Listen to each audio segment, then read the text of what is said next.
Is this gonna pay off for them though? It can. If you're forcing objectives and your opponents are forced to deal or respond to you, then it can work absolutely. Especially with Abaddon backing those heroes up, it's absolutely can be a huge deal and make it harder for Liquid to engage them. But with that said, they still have pretty strong lane heroes. Taiga has consistently, in every game he's played Enchantress, like won his lane and dominated the mid game in an effective way. And they've also, it's kind of like similar features on the Liquid side as well. Warlock is better at being defensive. Enchantress will be the person in the front line that's going to make it difficult for Hellbear Smashers to initiate. So I think I like the fact that Liquid has better capabilities to get solo kills across the map or gank better. With the exception of, reacting to either Venomancer or Dusa being tanky in the front line. It just should be easier for Liquid to get kills. Well, we will have to see, because historically, Hellbear Smashers, they like to take it to Game 3. They enjoy, trying to take that game number 2 and evening out the odds. But definitely a bit scary from what Liquid have coming out here with the draft. But again, like we said, a lot of these kind of bread and butter picks, we've seen plenty of Tofu on that Abaddon. He'll be able to go and just try to keep people alive, tank up a lot of that damage too, so it'll be interesting. I'm excited to see who's going to be making the first moves. Oh, both players messing up their blocks. Sumail easy breezyed himself because he messed up his block at the tier 2, and then Stormstormer let one through as well, so everybody sucks in the mid lane. I was going to say something nice, Purge. I was going to be like, one person... What is happening? When are you the positive one in this duo? What happened to you over there? I'm gonna just blame it on the fact that you're lonely because you're not hanging out with us over here in Sweden. That's fair. That would have been nice. So far, completely fair in the similar last hits in the mid lane, so it'll be okay. No major thing happening. Such a Purge way of being positive. It'll be okay. It's fine. Sorry. Continue. As long as they both make mistakes, then it's really hard to point out major errors for sure. Venomancer, very strong laning hero, classically against Void, so that last pick is generally going to be seen as great for Rasmus here in the safe lane. Decent Brasman potential against Slardar, and Tofu should be able to offset a lot of the major damage coming from Slardar. But Medusa is a really slow hero, so she's got to be a little bit careful if Taiga is able to get a big creep picked up. You have a sentry coming? He does. 2 sentries on the way. So he should be able to use those to regain control of the large camp, and then with the large camp, probably bully Abaddon and the Medusa. This lane feels like it is going to be a bit of a struggle here for the Smashers. You can see Tofu doing the best that he can, but obviously it has to be careful in his positioning, especially as you get more levels online for the Enchantress and the Slardar. And for now, great damage so far by Taiga. Still got a salve. Here comes his more extra... Actually doesn't have any more regen past his salve, so he'll be a little bit weak after this, but... He will be able to deward the camp now, so maybe large creep at 3 minutes, we'll see. Top lane, Rasmus doing the best that he can. Do get the water rune snapped up here by Stormstorm. A little sidestep there, making sure that doesn't immediately get cancelled. And Sumail should be able to bag himself the one on the top rune spot. I think a pretty even matchup though right now. 14-0, 12-1. No one's really running away with the game yet. I would say that Wind Ranger is a slightly more proven mid-hero right now. Most of the co-op games we've seen have felt a little bit inadequate. With that said, she just got little buffs to Scream of Pain. The mana cost at later stages is not as bad. It's basically the same early, but it has a better AoE and a little bit less mana, so she should be able to accelerate farm. In fact, Stormstormer just didn't get Shadow Strike at all. And that's pretty fair, because realistically, she's not going to be able to kill Wind Ranger, because you have to use Dagger and a lot of right-clicks to kill people. So if Sumail could just use Wind Run and run away in dangerous moments, it's just not worth trying to out-harass, so he'll just go for farming instead. Maybe that'll make it feel better. Bottom lane, Koifa collecting the first blood. You could see Tofu knew he was dying there, made sure that he got off one of those miscoils right off the end. That way he could just be as efficient as possible and keep Medusa's health topped up. But again, it's like difficult taunting lane. people. You're like, well, if I could still suicide, I would have suicided there, That's definitely possible. It's like rotting on Pudge right before you're about to die for sure. Same thing. Faces Void struggling a little bit here, but he's getting a lot of heals from Warlocks. That's definitely offsetting his this normally very difficult lane.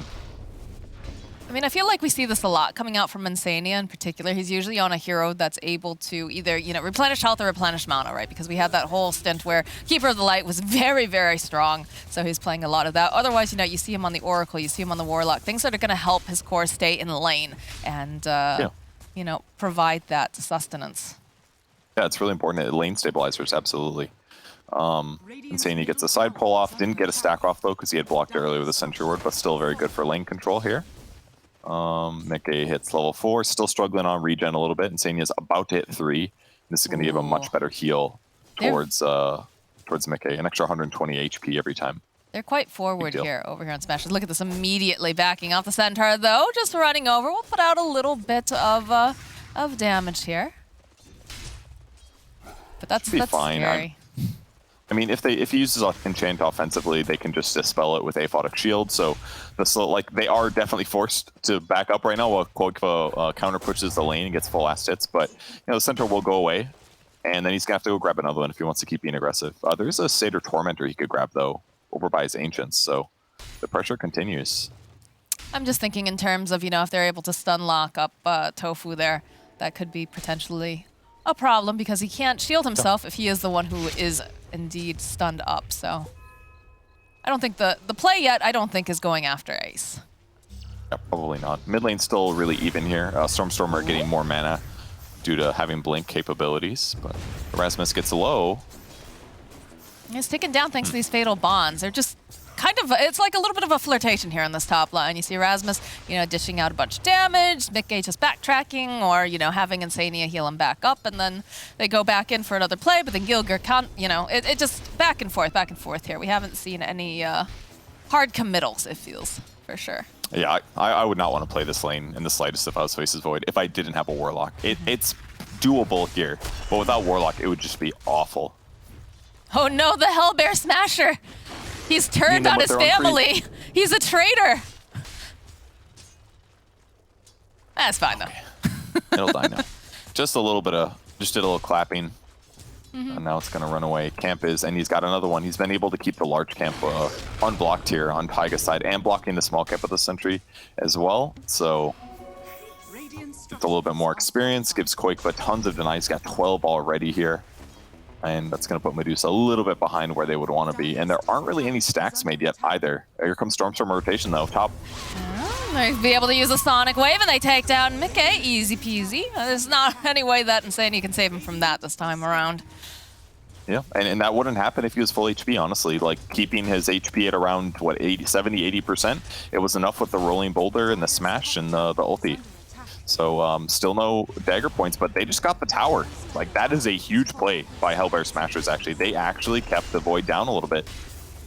Bottom lane, the bashes are real. Oh, that power shot not connecting, but it still is. Koifa will get the kill on Tofu, and Taiga will get Ace's Curry, and they're still making plays down here. They want this kill. Gilger has made his way down, though, but there's just too much damage coming out from Sumail, so they'll get that kill. Looks like Koifa probably going to pay for this, as Stormstormer is also here. Terrible for Liquid, getting 2 kills for the one. They're not going to take the tower, unfortunately, but Sumail got some experience, got some good power shots in. Not the worst. Insania picking up some levels on the mid lane. Now that the safe lane has been, now that tower's dead, there's no reason for Insania to try to play top anymore. It's just way too dangerous because the rundown distance is so far. There's no safety from a tower. He'd basically have to TP every time. So he'll just pick up levels on the mid lane to try to get 6 faster, but losing that safe lane tower is going to make things tough. Mickey's not going to be able to get as many creep kills. Venomancer's going to be able to control the jungle very well. He picked up a fast Tranquil Boots to basically offset any regen needs he has, and he's going to go for a Veil afterwards. A great way to amplify Venomancer's damage, and his teammates as well. Very good with Queen of Pain, and Magnetize from Earth Spirit as well, so this fast Veil will be really useful. You can see that they're just kind of struggling here to push Rasmus out of this lane, and again, this is a hero that he really enjoys playing, knows the ins and outs very, very well, so will be difficult here unless they have a large rotation to get rid of this pesky Hydralisk. Smoke under a ward by Queen of Pain and Earth Spirit. They definitely saw that one, so we'll see how they react. Stormstormer's almost got Blink maxed out. He still hasn't gotten Shadow Strike yet. Kind of an interesting build, but absolutely can work here. And looks like Insania is going to be the one that tanks it here. Gets spotted by the Plague Ward. He's only level 4 hero, though. I don't think, well... Oh, they go right past him. Stormstormer, though, should be happy with this. They have to be careful they don't line up too hard here as Insania ticking down. They go in for the Chronosphere and they take down Insania, but Sumail is here and they are just bursting down this Queen of Pain plus the Shackle power shot coming out. Down will go Stormstormer. Now Mickey chasing after Gilgear is just going to push them away from his jungle. That's the power of seeing the smoke. They absolutely knew there was a rotation coming. They moved Insania towards a tower. Sumail TP'd at the perfect time. Mickey was in perfect position, so getting the Stormstormer kill absolutely makes that worth it. Top lane, they're still hunting. They want to get rid of Rasmus. Mickey has had enough of this bullying. The Veil will go out. A couple of these bashes, though.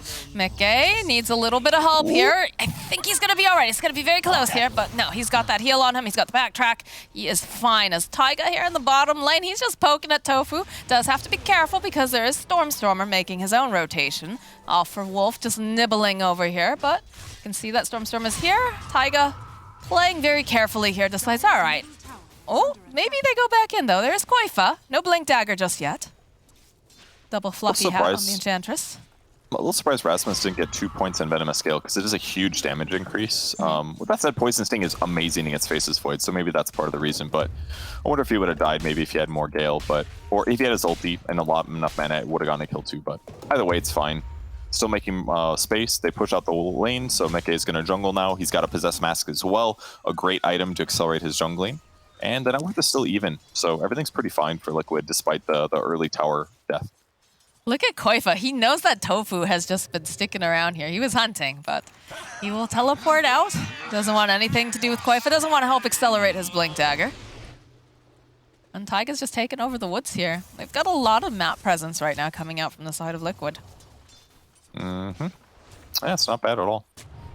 They've got Infernal Golem as well, so if Insania keeps playing here around Faceless Void, he can help offset any potential deaths here. Can break smokes. They're going to kill the Sentry Ward for free to protect their ward. Rasmus is still a little hesitant to invade. He's got the Veil, so he has lots of damage, but his survivability is not super high. There's another Sentry. They'll probably get the ward here now. I mean, they spot Mickey over here. He's going to try to take some of these last hits. Try to bully Mickey a little bit, too. They are managing to do it. They have Gilgear nearby if they wanted to try to hard commit, but I think going down to the low ground, it's a little bit too scary for them. They're very close to the tower. Doesn't look like they're going to quite chance it, but Rasmus will be as obnoxious as possible with his Venomancer and try to bully him out of the jungle, which he does succeed in doing. Succeeding, yeah. That part is going really good for him. Lost the catapult top for Stormstormer, unfortunately for him, but his Orchid's getting a little closer, and forcing Void to cross the map a little bit has been helpful. Hellbear Smashers are effectively warded into the jungle as well, so they know that they can control this now. This is pretty good for Veno, but on the same vein, the same thing's happening on the other side of the map. Liquid's finally invading the enemy side of the map. Sumail has Maelstrom finished. He could dive this. It's a little dangerous. There's a lot of people nearby. Taiga, all right, Koifa's here. The blink is then revealed as they get the jump over here onto Tofu. He's not level 6 just yet. They go and they drop the rock. They'll chase them right away here. Tofu's ticking down to these bombs. So we're on the back lines. They're just going to push them away with the Magnetize, but that is, of course, the Chaotic Offering that just got dropped, and they didn't manage. They got one kill. They Power Shot came through to pick off Tofu as he ran to safety, but not completely bad for them. And they're still farming on Mickey, which is still good for them. His net worth is a little bit lower, but not out of the realm of possibilities. Kind of curious to see what Sumail does item-wise. Maelstrom is the standard Wind Ranger build. I really like the Mjolnir build right now as an item to transition to. MKB does atrocious damage per hit compared to what it used to do. It used to do like 75 magic damage per hit. Now it does like 44 or something. Koifa just showing up and is going to get deleted here by Sumail. Nice jump there coming out from Koifa. And that Blink Dagger changes everything now. Because now Rasmus, who doesn't have very many survivability items, can't defend himself if he gets gone on like that. Scary. Oh, there's the Chronosphere catching over onto 2. The Sabaton's not going to be able to keep Ace alive as they're following up. Koifa gets a nice bash off. We'll follow up with the Crash the Line up here with the trees. We'll have that borrowed time proc over here, and Liquid will take the middle tower. Didn't actually have Stone Gaze yet, but Chronosphere guarantees the kill either way. Not too uncommon to delay it. But the tower finally falls, and now Liquid has the map control, and they have a Slardar, so good luck, Hellbears. You guys got to fight into this, but Sumail's positioned really well. He does get galed. He's in a little bit of trouble here. They don't have a heal. Okay, they'll force him out. The Orchid now is completed for the Queen of Pain, so that is going to allow Stormstormer to make a couple more plays around the map, but the way that Liquid has been playing has been very tight, very grouped together, and it feels like whenever one of them is roaming, or rather, whenever Koifa is roaming, let's put it that way, there's usually a +1 nearby. And you gotta be careful. Okay, there it is. There's the Orchid, and there's the Sonic Wave. Is it gonna be enough though to take down Smell? He's ticking down, yes. They'll be able to find that kill as Gilgir still hunting. Won't chase after Insania here. We'll roll backwards. But focusing over here onto this tower, Tofu's just gonna heal up Stormstormer, and they're gonna continue to put down pressure. Koifa standing nearby though. Does have to be careful. This is very obnoxious to play into when you're a Slardar with a Blink, is that every time you're just gonna get hit with some of these disgusting little Hydralisk wards. The Plague wards. Not bad. Hellbear Smasher's fighting back really effectively. They get that, they force him out of Roshan. The Orchid is going to be really useful against all these cores. Basically, the only one that's a little survivable is Slardar. But Void and Windranger are very vulnerable to not being able to cast spells. And that's why both of them, or at least Windranger is going for a fast BKB after Maelstrom. This is also extremely standard. You need to get this because too many disables counter Windranger. But once you get BKB, then it allows you to keep playing the game. But that was a huge kill. Who got the gold? Stormstormer did. So it's going to catapult him even closer to his next item. See what he goes next. I think Sanj Yasha would be pretty, or sorry, Sanj Kaya would be pretty good on Queen of Pain, maybe. He's gonna go Treads first, though. Ace getting spotted out here. Does have the Stone Gaze, though, so we'll be able to pop it. Taiga and Koifa, and we talked about this. This is the hit squad. Koifa +1. He's got the Blink Dagger online. Look how tanky this Enchantress is, too, with the two fluffy hats, medallion and whatnot. My goodness. The medallion, too, really effective. 5 more minus armor. That's basically half of Slardar ulti, so Deuce has got to be careful. When her mana gets drained, minus armor is really dangerous. Feel like they want to make a play, and they find themselves Gilgir. They'll be able to go shackle him up momentarily. They need to block off. Oh, they don't even need to. Never mind. Koifa finishes off Gilgir. Says, get out of my jungle. Really nice catch there. They'll retake their jungle, get some V-warding down here. Insania is so happy about 50 gold for sentries at this exact moment. A little scary. I was confused about that. Like, they both just kind of sat there for a minute in terms of like, wait a minute. I got to finish up this creep. Wait, and then Koifa's like, what am I doing? Jumps forward, but she's already, bam, blinks away. I think they were both looking on the minimap directly rather than on their screen shopping, in that moment. You know, like, what am I going to get next? Huh. A little surprised, though, that we didn't see the instant jump there. Perhaps they were waiting also for, you know, some more backup. Who knows?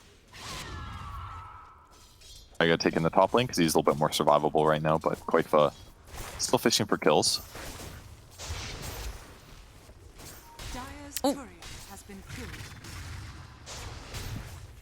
Those Plague Wards, man, they are obnoxious. As Rasmus, again, he is leading the charge into this jungle, and he's just being a thorn in their side as they jump forward over here. They go and they drop the Chaotic Offering. They're going to try to re-engage. Sonic Wave comes out, though. Koifa's already dead. Now Insania running for his life, but Taiga joining into the fight here. Mickey looking for the opportunity. He just can't seem to find his Insania over on the side. He is going to go down. Taiga just disengage. Chipping away over on the other line, so Koifa finding Stormstormer, gets a nice bash off. They need more, and they'll be able to have the lockdown with the Chronosphere. Sumail coming in hot with that power shot, and now Ace. He's already used the Stone Gaze. Sumail is hot on his heels. He wants this. He's hoping he can line up the Shackle. We'll be able to go and land it over here onto Misery. Tofu coming in with those Aphotic Shields, buys a little bit more time.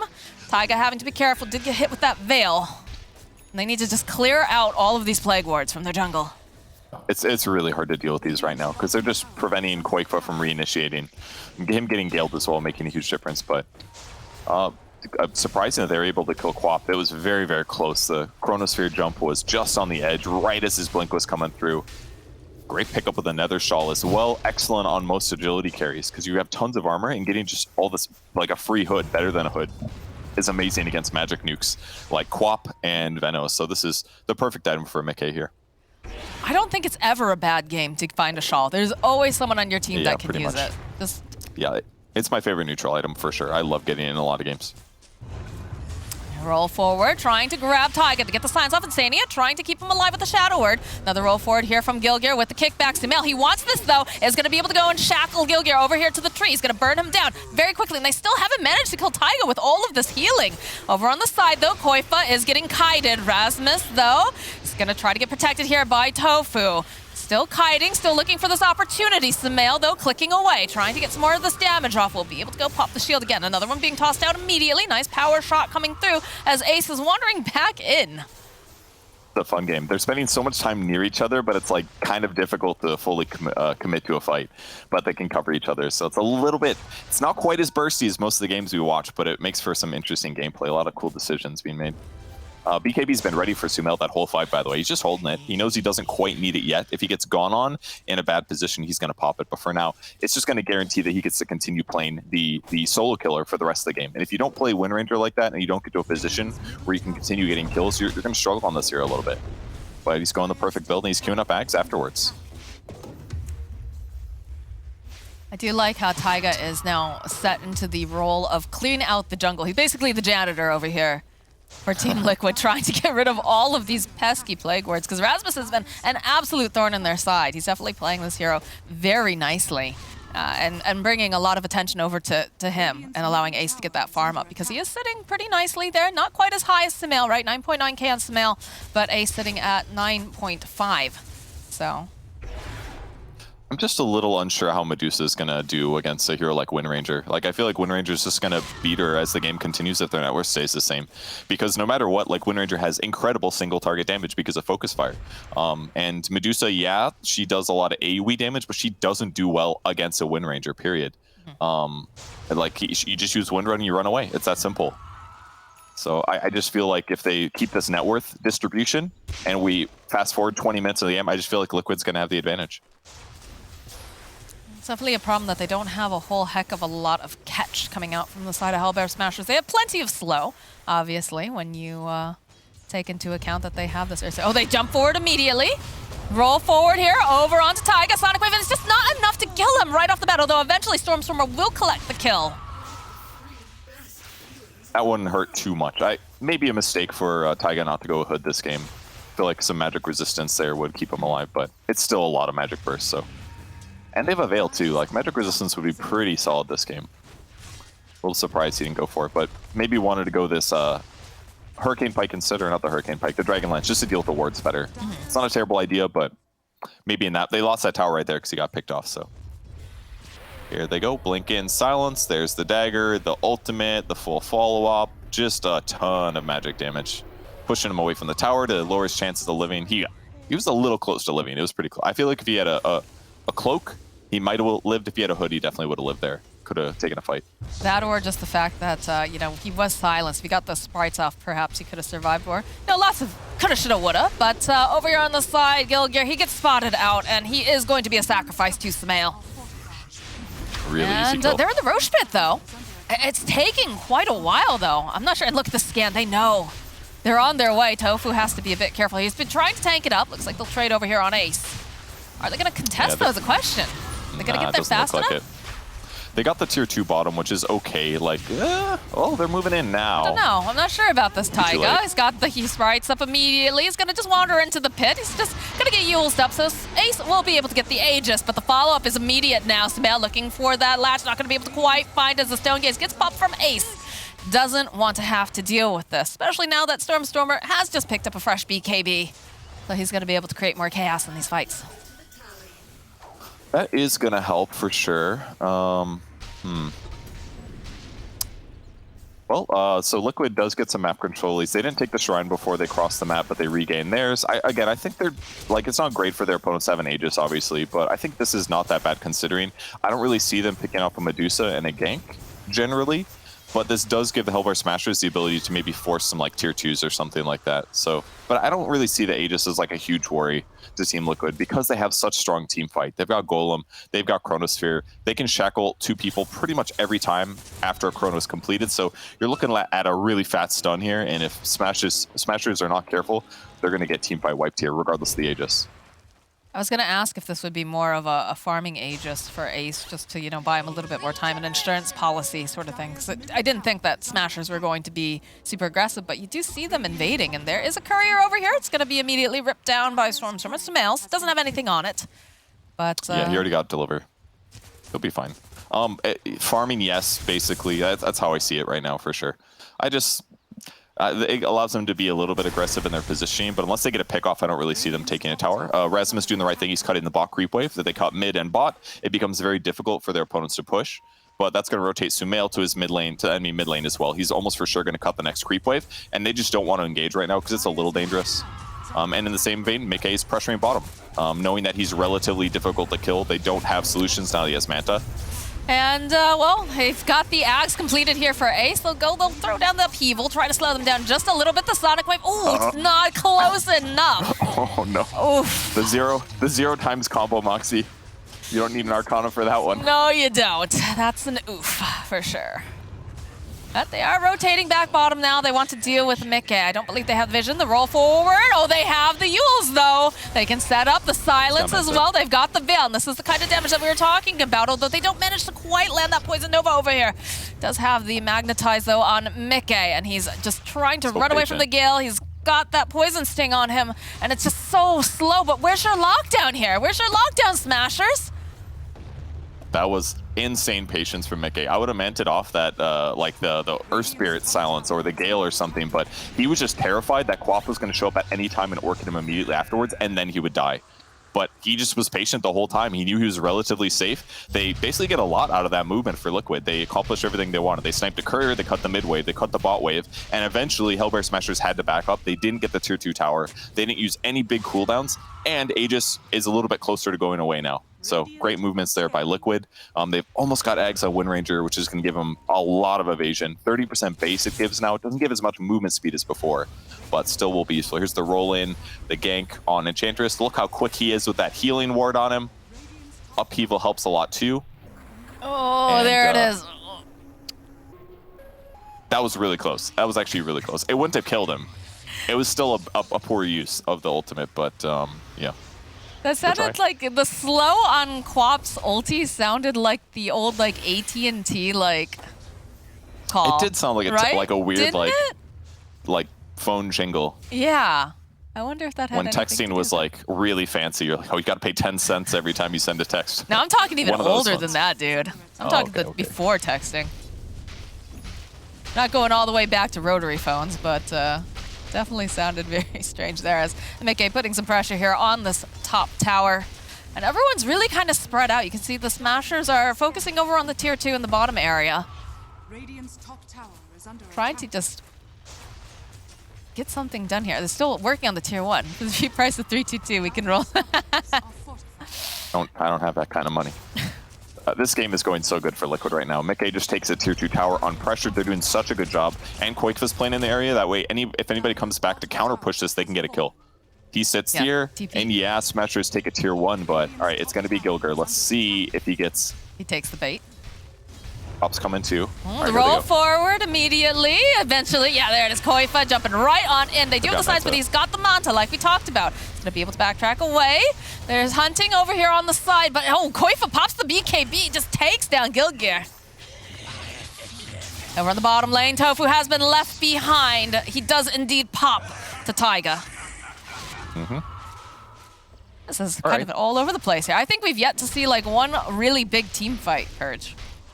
It's difficult for Hellbears to force Liquid to fight, and Liquid is just way ahead of time, anticipating what's going to happen. So that's why, like, when they get at buildings, Mickey's like already threatening tier 3s. They're just reading the map and reading what Hellbears are doing, and it's difficult for Hellbears to stop it because of the nature of their heroes. Abaddon does not contribute to ganks at all. He's a counter initiator support.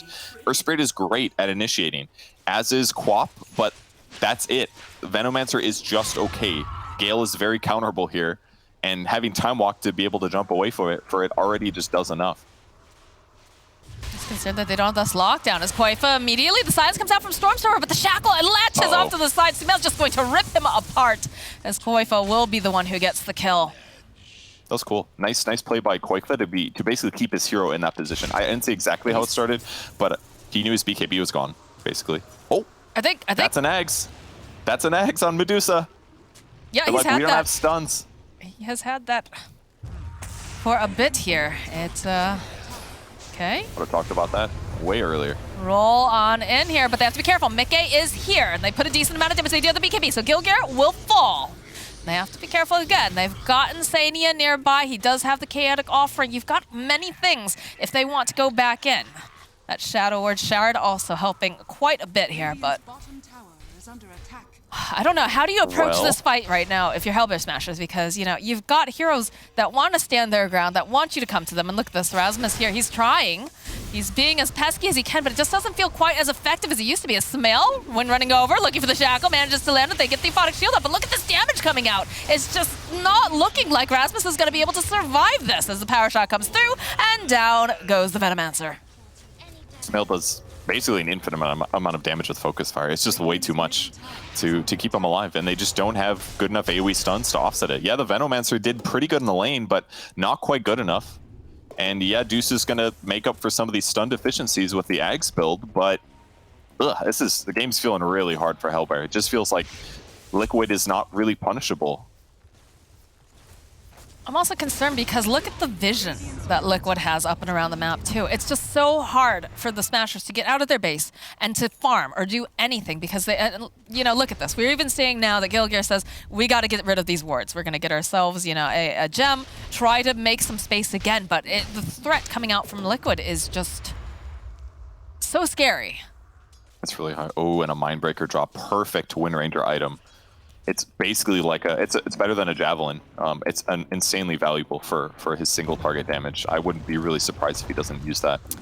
They see Gilgear, and they can see Ace walking on by. And immediately, the follow-up here from Smail. It's a quick pick-off there with the power shot. That is just a gem that is down on the ground as the chase is on. They're going to back off from Ace here. Look at how fast this Medusa is just jogging home. Doesn't want anything to do with this, but Smail is looking for that latch here.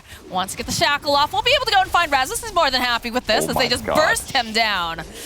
Unstoppable. And, oh, okay, Mickey's just, you know, playing around with Ace. A polite hello, goodbye. We're coming for your buildings. Giving him the taunt. This is basically effective for him to have Shard here because the Chronosphere, like, they have so much room to play with. He can just, like, say, like, am I chronoing now or is it going to be later? And it's just going to force Smashers to have to play so much more defensive. Like, genuinely doing moves like that and just making your opponents feel uncomfortable is huge in pro games because it just makes them feel like they can't leave each other because at any moment that chrono could be real. And there's like no punish either for him doing that because their disables are weak. Almost have a completed Desolator now for Smail. It's already gotten a nice present in the form of a gem, and he's just got a lot of control this game. Just the way that Liquid is playing together and with the lockdown that they have, it's too scary for Smashers here. Oh my gosh, Gilgear just trying to do, you know, a little bit of something here. I was looking for the power shot. We'll sidestep it nicely. Stormer was providing some support there, saying, you can do it, buddy, you can sidestep it, but otherwise can't do much of anything else. His damage is just a little bit low. Hadn't picked up the Mindbreaker yet, but still looking pretty good for Liquid across the map. Their wards are great. Mickey gets to play up aggressive. Basically, all of their heroes just feel unkillable at this point. And you have to worry about Slaughter jumping out of nowhere and killing you. In the meantime, he's been farming, picking up an Ags here. Haven't seen one of these in a while, but it's still a great item. Just puddles everywhere. Regen, armor, and status resistance if he goes in. So very effective for initiating. All right, Purge, how many Plague Wards do you think have been weeded out by Liquid? I'm going to say 40. That's my guess. I'm going to go with 41. 48. Okay. 42? Oh, man. That was really close. Oh no, Rasmus though, caught in the middle of the puddle. He is just obliterated here as they go and they find themselves a Gilgear over here on the side. The Stone Gate does get used. See, Mickey is going to take a little bit of time off here on the side and he's looking for the Chronosphere. He just goes in immediately, finds himself this Medusa. The rest of the team is here. They've got plenty of damage, but they do get the Sonic Wave off, so they'll bass them up. But again, they follow up with that Chaotic Offering, and she's tanky, but she's not tanky enough, Purge, because down goes Medusa. And the hunt is on. They're chasing after Rasmus. They'll be able to find the Venomancer. Tofu now running for his life, but Mickey has come back here. He still wants this as he just chases after him. He's looking to get these bashes off. He's like, okay, you know, maybe I'll back off. Feels like Koifa doesn't want to, though, and no, he does not, as he chases Tofu all the way into the base. The Bash brothers are real, and Smail will clean up over on Stormer. Easy breezy. Yeah, it's got the Mindbreaker and the Destiny now, easy kill. And everybody in Liquid is so farmed. Everyone has items this game. Ags on Warlock, they just feel like they can do whatever they want because their cores are tanky enough. So they are doing whatever by they themselves. want. So they just, like 1 or 2 of the heroes can just always be hitting creeps. Normally you have to sit as 5 like all game because the margins are so thin and staying alive. But just the draft matchups as the game continued here were just so good for Team Liquid. And the racks are going down. There's no buyback over on the side of Smashers. They are just going for the finish here over here on Liquid. Sandy just dropping down the upheaval. So stay in your base. You don't want to come out here. Titanic fixed up now here for Mickey. It's just looking a little bit too difficult, but they'll throw out the fortification. Look at Ace, he's so slow. Mickey running, boops him on the nose, goes right back to towers again. Doesn't want to get too overeager here. He's looking again, time dilation. The jump over here onto Rasmus. They've had enough. Like we said, this Venomancer has been a thorn in their sides. Although the disarm over on the side, but Taiga's just dishing out the damage over here onto Rasmus. Mickey gets the kill. And now it is Ace over on the back lines. They chased after Gilgear. They'll get that kill. And there's just no mana left here over on Ace. Mickey, though, he doesn't want to stare at her beautiful face just yet. It eventually does turn to stone again, but they'll go right back to hitting the buildings. Hoifman, though, he wants this. He wants this really badly. We'll end up froggy, but he went just a little bit too far. That puddle gives you some regen, but not quite enough there, friend. The snake damage amp as well against Throne. Good luck. Got Shard of Medusa. They're trying. They buy back. They're going in again. The Sonic Wave. Can they blow up Mickey is the question. It's not looking like it's going to be enough because Gilgear, he will fall. This BKB over in Stormstormer is nice, but it's not enough to protect him as this Medusa just trying to dish out as much damage as she can, but she's getting stunned up. Koifa getting into position. And look at these split shots. She's trying. She's doing everything, but Ace is just not got the damage to take down the side of Liquid. Stormstormer gets chased down. The GG gets called. Liquid will take this in a 2-0 sweep. It's really well played by Team Liquid. They got past the dangerous part of the game. The laning stage for Void was dangerous. Veno does a huge amount of damage, but they offset it with the heals and some safe play. They did die once to some rotations, and Quap's fast